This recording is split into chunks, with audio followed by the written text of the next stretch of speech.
하나님 말씀은 마가복음 3장 31절에서 35절입니다. 마가복음 3장 31절에서 35절 말씀을 함께 합독하도록 하겠습니다. 시작.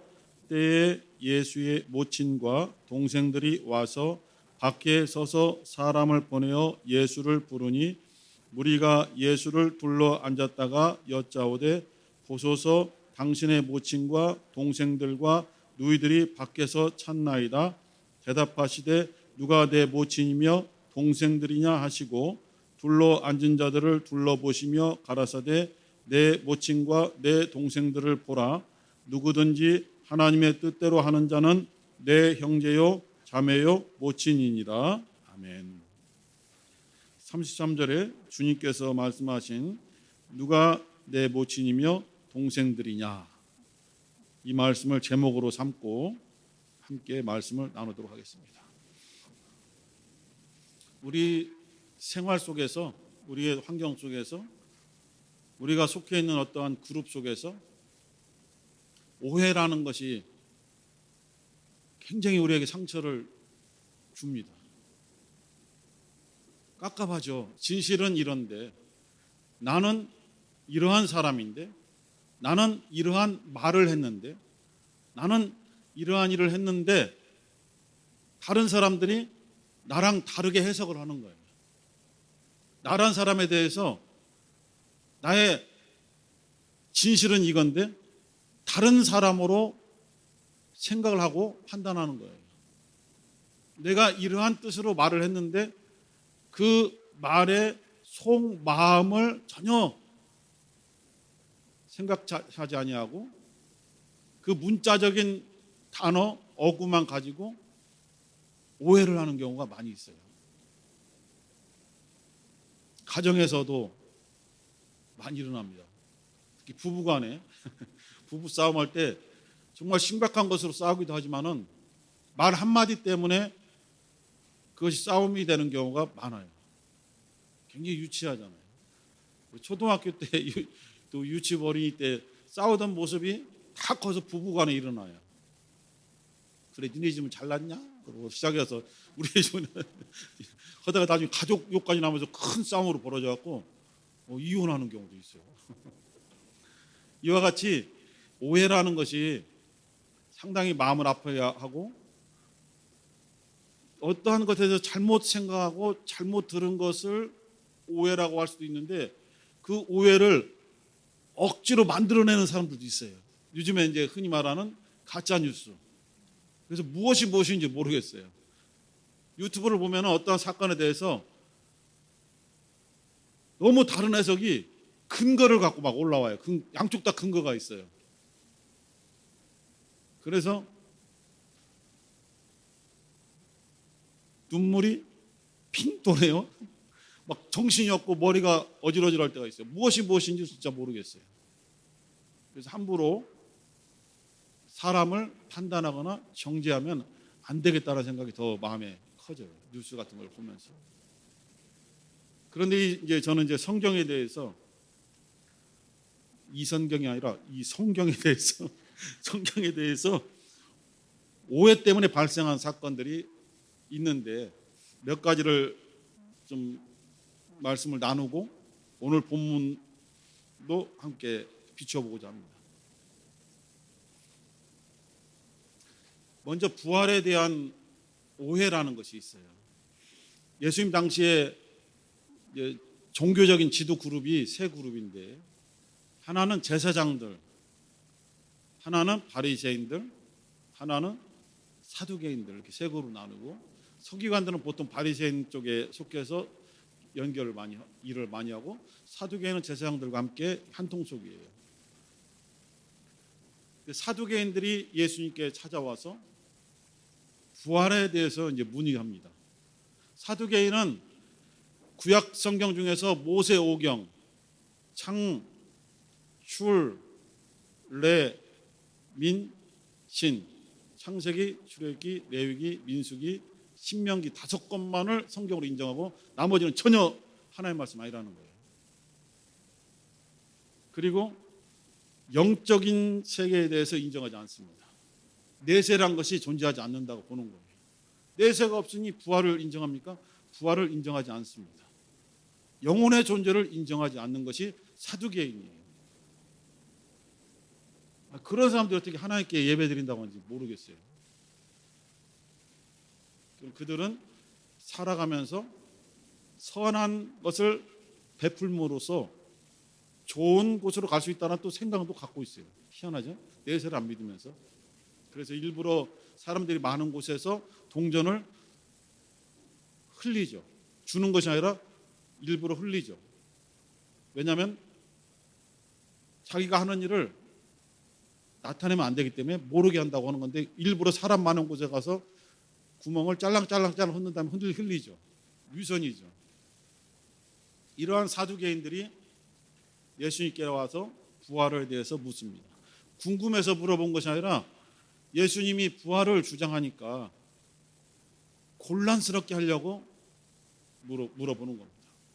예수님께 찾아온 사람들이 뭔가 정말 해답을 얻기 위해서 예수님께 질문하는 것이 아니라 자기들의 생각으로 예수님을 공경에 빠뜨리려고 물어보는 경우가 많이 있었어요. 사두개인들이 모세의 율법 중에서, 신명기 율법 중에서 좀 어렵지만은 계대 혼인법이라는 것이 있습니다. 계자가 이을 계자, 계승을 낳을 때 계, 그다음에 이을, 세대할 때 대자, 계대 혼인. 그것은 뭐냐면은 어떠한 가정에 형제들이 있을 때에 큰형과 어떤 여인이 결혼하게 되죠. 그리고 남자아이를 낳지 못한 상태에서 남자가 죽으면은 이 남자의 남동생이 형수죠. 형수와 법적으로 혼인을 해야 됩니다. 해서 아들을 낳아야 돼요. 그 아들을 낳으면 그 아들은 자기의 아들이 안 되고 죽은 형의 아들의 씨앗으로 가는 거예요. 둘째 아들이 그 형수와 결혼했지만은 역시 아들을 낳지 못한 경우에 그 나머지 동생이 결혼해서 아이를 낳아줘야 돼요. 이 사건이 창세기 38장에 있어요. 유다와 다말 사건이죠. 그렇죠? 유다와 다말 사건입니다. 그런데 이 사두개인들이 와서 선생님, 부활에 대해서 묻습니다. 7형제가 있습니다. 7형제가 있는데 제일 큰 형이 여인과 결혼해서 아들을 낳지 못하고 죽어서 그 신명기 25장에 있는 계대 혼인법의 근거에서 둘째가 결혼하고 아이를 낳지 못하고 죽고 셋째가 결혼하고 해서 7번째까지 한 여인과 결혼했습니다. 그러나 다 아이를 낳지 못하고 다 죽었습니다. 만약에 부활이 있다고 하면 7형제도 부활하고 이 부인도 부활하게 됩니다. 그러면은 주님께서 판단하실 때 7명의 형제가 다 부활해서 살아났는데 그러면 이 여인은 누구의 아내입니까? 라고 물어보는 거죠. 복잡해진다는 거예요. 부활하면은. 그러니까 부활은 없다라는 것이 사두개인 주장이에요. 그때 예수님이 뭐라고 말씀하셨냐면은 너희들이 성경을 잘 알지 못한다. 또 하나 하나님의 능력도 잘 알지 못한다.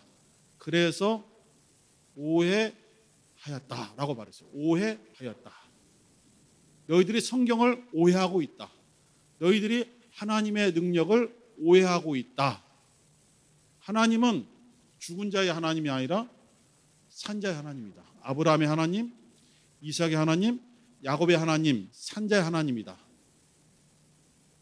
그러므로 너희가 크게 오해하였도다라고 오해란 말을 쓰셨어요. 실제로 잘못 알고 있다는 거죠. 그것이 오해입니다. 잘못 알고 있으니 잘못 믿고 있는 거죠. 아무리 믿음이 좋아도 잘못 알고 있는 것을 믿게 되면은 그거는 믿음이 좋은 것이 아니라 그야말로 맹종이죠. 잘못된 것입니다. 그리고 주님이 죽으셨을 때에 무덤에 들어가셨잖아요. 무덤에 큰 돌을 굴려서 막았습니다. 유대인의 무덤은 우리처럼 밑으로 파는 것이 아니라 옆으로 파고 들어가죠. 그래서 동굴을 만드는 거예요. 옆으로 파고 들어요. 거기에 혼자만 묻힐 수도 있지만은 벽을 깎아서 침대식으로 이렇게 1층, 2층, 3층, 1층, 2층, 3층으로 해서 만들고 더 깊게 팔 수도 있어요. 카타콤이 그렇게 되어 있어요. 이집트에 있는 카타콤에 가봤는데 실제로 그렇게 있고 뼈 해골이 그대로 있어요. 그 무덤에 갇히고 그다음에 이 아래쪽을 이렇게 약간 유선형으로 파갖고 돌을 막 여러 명이서 굴리죠. 굴러 들어가서 딱 거기 홈에 딱 끼게 되면은 절대 사람의 힘으로 끌어낼 수가 없어요. 도구를 사용하지 않는 한. 그러한 곳에 로마의 군사들이 지키고 있죠. 왜냐하면은 예수님께 살아계실 때에 내가 죽고 부활하리라, 내가 죽고 사흘 만에 부활하리라, 부활하리라, 부활하리라 이걸 계속 강조하니까 이 제사장들과 바리새인들, 서기관들 이들이 구인들에게 잘 지키라는 거예요. 왜냐하면은 제자들이 부활이라는 것을 가지고 사람들을 현혹시키려고 분명히 밤사이에 예수님의 시체를 도둑질하러 올 것입니다. 그들은 부활을 인정하지 않는 거예요. 그래서 잘 지키게 해달라고. 그러나 지키는 사이에도 주님이 부활하셨잖아요. 군병들은 잠들어 버리고 그 사람이 밀어낼 수 없는 돌이 밀려져 있고 베드로가 막 뛰어가서 보니까 무덤은 빈 무덤이고 시신을 묶어놨던 배로 된 천이 깨끗하게 잘 정돈돼서 개켜져 있고 얼굴에 덮었던 수건도 잘 개켜져 있고 딱 정돈한 상태에서 예수님이 부활하셨거든요. 그런데 이 바리새인들을 비롯한 유다의 지도자들이 군병들에게 돈을 많이 줬어요. 그리고 지금부터 소문내라. 우리가 잠깐 졸 때에 예수님의 제자들이 와서 예수님의 시체를 도둑질해 갔다라고 소문내라. 소문내기 시작했어요. 제자들은 예수님의 부활을 믿어야 됩니까? 그 소문을 믿어야 됩니까? 다 못 듣겠는데요. 이게 신명리처럼. 당연히 주님께서 계속 부활에 대해서 말씀하셨기 때문에 주님의 부활을 믿어야 되겠죠. 그런데도 제자들 중에서도 예수님을 따르는 사람들 중에서도 군병들이 소문낸 시체를 도적질해 갔다. 누군가 시체를 도적질해 갔다라는 소문을 더 믿게 된 거예요. 그게 현실적으로 맞으니까. 사람이 부활한다는 것이 있을 수 없잖아요. 이 당시까지만 해도. 예수님의 부활 사건 이전만 해도 사람이 부활해서 없어진다? 상상할 수 없는 것이거든요. 그래서 예수님의 가르침을 받았던 제자들조차도 군병들이 소문낸 시체를 도적질해 갔다는 쪽에 더 믿음을 가지게 된 거예요. 그러니까 불안하죠. 제자들이 불안하잖아요. 예수님이 부활했다는 걸 확실히 믿게 되면 불안할 이유가 없는 거잖아요. 근데 불안하니까 숨어서 자기들끼리 어떻게 우리 앞으로 어떡하지 이러고 있는 차에 부활한 주님께서 나타나신 거잖아요. 얼마나 놀랐겠어요. 깜짝 놀라죠. 이 소문이 예수님을 오해하게 만드는 거예요. 제자들조차도 예수님이 부활하지 않았다라고 생각하게 만드는 거예요. 잘못된 정보가 들어와서 그것이 올바른 것이 아니고 분명히 잘못된 것인데 그것을 듣고 그냥 믿어버리는 거예요. 그게 자기한테 편하니까, 마음이 편하니까 그렇게 믿게 되는 거예요. 그래서 제자들이 흩어지고 고기나 잡으러 가자. 베드로가 우리 고기나 잡으러 가자. 주님께서 사람을 낙노부가 되게 하리라고 하셨는데 이제 고기나 잡으러 가자 이렇게 해갖고 디베레 바다 갔다가 주님 만난 거잖아요. 그래서 모나미 회사가 창립된 거잖아요. 모나미 153 153마리가 잡혔잖아요. 그것에 근거해서 모나미 회장이 장로님이시잖아요. 그래서 우리 중학교 때도 보면 모나미에다가 153 뭔 뜻인지 몰랐어요. 근데 그게 아주 폭발적으로 팔린 거 아닙니까? 모나미. 나중에 문화 낙타표 문화 볼펜이 나왔지만 전혀 상대가 되지 않았어요. 모나미. 그래 153이라는 것이 그것에 있는 것이거든요. 고기나 잡으러 가자. 주님의 부활을 인정할 수 없다는 것이거든요. 그 12제자 말고도 각지에서 온 사람들이 다 실망하고 돌아가는 거예요. 그중에 엠마오 마을에서 온 두 사람의 제자가 있죠. 한 명은 이름이 글로바고 한 명은 이름이 나타나지 않아요. 이 찬양을 부르고 싶은데 굉장히 어렵잖아요. 돌림 노래잖아요. 엠마오 마을로 가는 두 제자. 옆에서 또 나오면 그 다음부터 헷갈려. 돌림 노래가 옆에서 뭐라고 따라 나오면 그걸 따라 불러. 그러면 꼬이는 거예요. 초등학교 때 돌림 노래가 가장 어려웠어요. 한참 하고 돌림 노래 아시죠? 돌림 노래가 아니라 뭐지 이렇게 한 마디 부르고 그 다음에 한 마디 부르고 한 마디 부르고 순차적으로 부르는 거 굉장히 헷갈려. 뭐라고 돌림 노래 맞나요?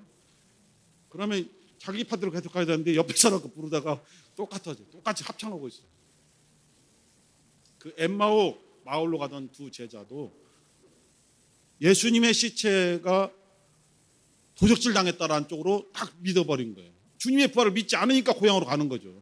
예루살렘에서 자기의 일생을 걸었잖아요. 예수님이란 사람을 믿고 헌신하기로 딱 결정하고 주님을 따라다녔거든요. 주님께서 역사하시는 현장에서 이 사람들이 드러나지 않았지만은 굉장한 봉사를 한 거예요. 헌신하고. 주님의 12제자만 있는 것이 아니거든요. 여인들도 많이 헌신하고 돕고. 근데 이 두 사람은 실망하고 터덜터덜 고향으로 돌아가서 우리 이제 옛날에 하던 일이나 하자. 베드로가 우리 고기나 잡으러 가자는 말과 똑같은 거예요. 그때 부활한 주님께서 슉 하고 나타납니다. 이건 효과음이에요. 그냥 슉. 그래야 잠 깨라고. 어떤 사람 놀래요. 막 어디서 휘파람 소리 듣지 않고. 주님께서 나타나셨어요.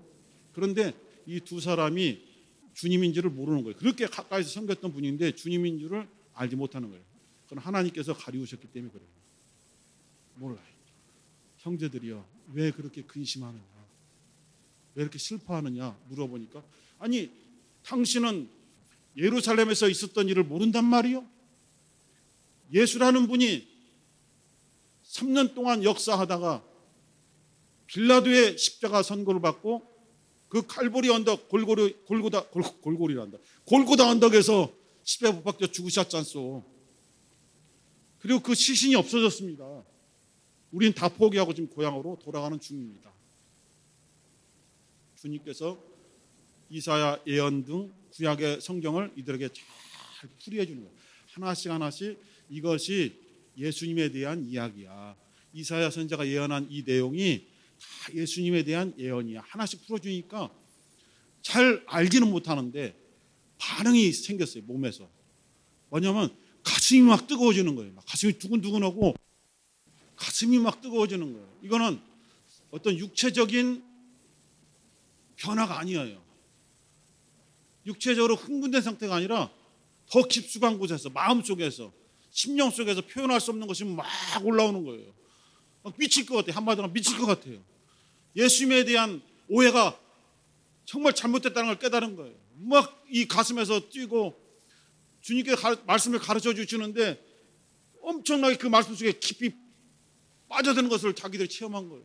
주님, 바쁘시지 않으면은 우리랑 하룻밤만 여기서 함께 머무시면서 더 말씀 좀 해주세요. 같이 떡을 떼면서 더 말씀을 나누려고 했는데 주님이 정말 오고 가는 것이 없이 그냥 사라져 버렸거든요. 이들이 서로 이야기합니다. 우리가 주님을 오해한 것 같다.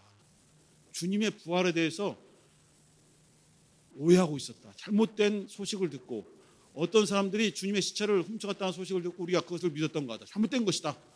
주님께서 정말 부활하신 거야. 아까 그분이 주님 같지 않아? 하고 서로 막 얘기하다가 맞아! 부활하신 주님이야! 확신이 되는 순간에 가던 길을 멈추고 완전히 180도 터닝해갖고 다시 예루살렘에 올라가는 거예요. 왜 올라가냐면은 아직도 예수님의 부활에 대해서 오해하고 있는 제자들과 다른 함께 있던 동역자들이 실망하고 있으니까 빨리 돌아가서 예수님께서 부활하셨고 부활하신 예수님이 우리와 함께 하셨고 우리에게 말씀을 가르치셨다. 주님께서 부활하신 거야. 어떤 자들이 시체를 훔쳐간 것이 아니라 정말 부활하셨어. 이것을 증거하려고 막 제자들이 있는 곳에 달려간 거예요. 말할 기회를 잘 얻지를 못했어요. 왜? 다른 사람들이 주님의 부활을 체험하고 막 거기 증언하는 거예요. 간증하는 거예요. 어떤 여인이 증언합니다. 베드로가 증언합니다. 주님의 무덤이 갔더니 빈 무덤이야. 주님께 살아나셨어. 어떤 여인은 주님과 말씀을 나누었죠. 마리아죠. 아직 나를 만지지 말라 하신 그 장면도 있잖아요. 서로 막 부활한 주님을 만난 것을 막 간증하고 있는데 막 이들이 들이닥친 거예요. 그리고 사명이 회복되는 거죠. 자신들이 해야 될 일이 회복되는 거예요. 예수님께서 사역하실 때에 많은 사역을 하셨지만은 귀신을 내어 쫓고 축사에서 정신을 온전케 한 사건들이 많이 있어요. 그런데 서기관들이 잘못된 정보를 소문냅니다. 예수님은 바알세불, 귀신의 왕인 바알세불의 도움을 받아서 그 도움으로 귀신을 쫓아내는 것이다라고 막 소문냈어요. 사람들이 예수님의 귀신 쫓는 축사를 보고 저거는 사악한 사단에게 속한 행동이야 라고 그렇게 바라보면서 이상한 눈으로 보게 되는 것이죠. 예수님께서 말씀하시죠. 사단이 어떻게 사단을 쫓아낼 수 있느냐? 어떻게 자기 집을 허물 수 있느냐? 마태복음 12장 28절에서 나는 하나님의 성령을 힘입어서 귀신을 쫓아내는 것이다. 이러한 일이 일어난다면 바로 하나님의 나라가 이미 임하였느니라 라고 말씀하신 거예요. 정말 잘못 알아서 착각하고 오해할 수도 있지만은 일부러 오해하게 만드는 사람들이 있다는 거예요. 주님에 대해서 잘못된 지식을 갖도록 주님을 오해하도록 만드는 세력들이 있다는 거예요. 오늘 예수님의 제 가족들이 본문에서 가족들이 예수님께 왔어요. 왜 왔어요? 예수님이 미친 줄 알았어요. 예수님이 미쳤기 때문에 빨리 잡아다가 집안에 감금해야 되겠다. 그래서 온 거지 않습니까?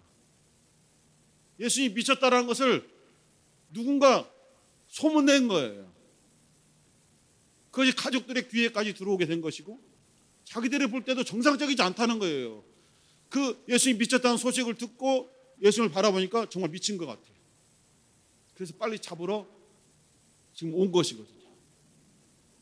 주위에 있던 제자들이 주님께 보고합니다. 주님, 저 바깥에 주님의 어머니, 모친과 주님의 동생들이 지금 와 있는데요. 만나보시겠습니까? 지금 주님 말씀을 막 가르치고 있는 중이거든요. 누가 내 모친이며 동생들이냐? 이곳에 있는 사람들 보라. 하나님 말씀을 들으려고 지금 나를 바라보며 나의 입술을 바라보며 함께 모인 사람들을 보아라. 하나님의 뜻대로 하는 사람이 바로 내 모친이고 내 형제 자매들이다.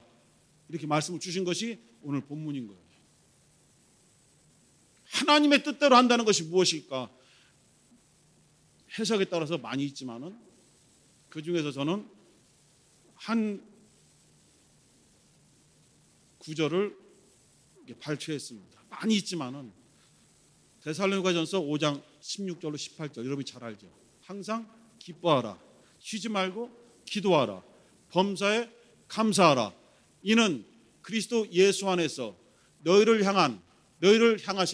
향하신 하나님의 뜻이니라. 하나님의 뜻이니라. 하나님의 뜻대로 행하는 자가 내 모친이요 내 형제요 내 자매니라 하신 주님의 말씀이에요. 그리고 로마서 12장 2절에 하나님의 선하시고 기뻐하시고 온전하신 뜻이 무엇인지 분별하라. 소문을 듣고 믿지 말고, 소문을 듣고 흔들리지 말고, 소문을 듣고 예수를 오해하지 말고 잘 분별해서 하나님을 잘 믿으라 이런 말씀이에요. 예수를 잘 믿으라 이런 말씀이에요. 그래서 우리는 열심히 믿는 것도 좋지만 하나님을 잘 알고 믿어야 되는 것이죠. 하나님의 뜻대로 하는 자가 주님께서 보실 때 내 모친이요 내 형제요 내 자매니라 말씀하셨는데 주님의 영적인 가족이 되기 위해서 우리가 하나님의 뜻을 알고 하나님의 뜻대로 행해야 되는데, 과연 내 믿음이, 내 마음이, 내 행함이 하나님의 뜻과 맞으냐 이거예요. 하나님의 뜻과 합당하냐 이거예요. 혹시 내가 잘못된 소식을 듣고 잘못 말하는 것이 아닐까? 잘못된 말을 듣고 주님을 오해하고 있는 것이 아닐까? 라는 생각을 해야 되는 것이죠. 한번 말을 하면은 주워 담기가 힘들잖아요. 사과해도, 용서를 받아도 그 말로 인한, 행동으로 인한 마음에 준 상처는 없어지지 않거든요. 용서한다고 말하는 것 뿐이지 없어지지 않거든요.